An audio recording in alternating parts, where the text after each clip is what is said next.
दोस्तों, रोहेलखंड क्षेत्र में पड़ने वाली आंवला लोकसभा सीट अपने आंवलों की खेती के लिए जानी जाती है। यहाँ पर बड़ी संख्या में आंवलों के पेड़ हैं। जी हाँ, आंवला लोकसभा सीट पर अभी बीजेपी यानी कि भारतीय जनता पार्टी का कब्जा है।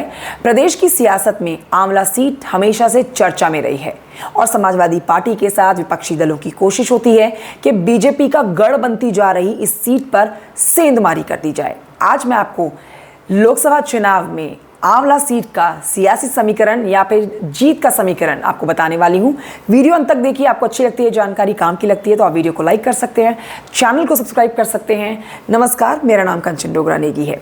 सबसे पहले जान लीजिए दोस्तों, 2019 के चुनाव के नतीजे यहाँ से कैसे आए थे।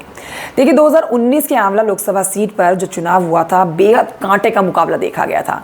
बीजेपी ने धर्मेंद्र कश्यप को चुनावी मैदान में उतारा तो सपा और बसपा के बीच चुनावी गठबंधन था। इसी वजह से यहाँ से बसपा के खाते में जो सीट गई थी, उन्होंने रुचि वीरा को टिकट दिया। धर्मेंद्र कश्यप को चुनाव में 50% से ज्यादा वोट मिले। धर्मेंद्र कश्यप ने 5,37,000 कुछ वोट पाए, जबकि रुचि वीरा के खाते में 4,23,000 कुछ वोट गए। तो आप कह सकते हैं कि यहाँ पर 1,13,000 कुछ वोटों के अंतर से बीजेपी ने रुचि वीरा को मात दे दी। अब आपको बताते हैं कि 2024 लोकसभा चुनाव से कौन कौन यहाँ से उम्मीदवार हैं। आबिद अली बहुजन समाज पार्टी के उम्मीदवार यहाँ से हैं।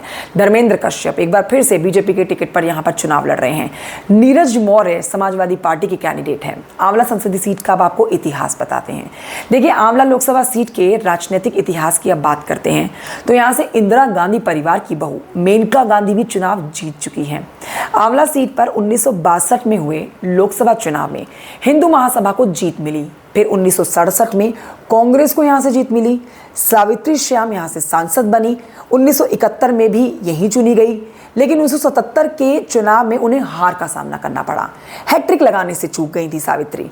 1980 में जनता पार्टी तो 1984 में कांग्रेस को यहाँ से जीत मिली। अब आपको बताते हैं कि आंवला लोकसभा सीट का जातीय समीकरण क्या कहता है, जो कि जीत का समीकरण है यहाँ का।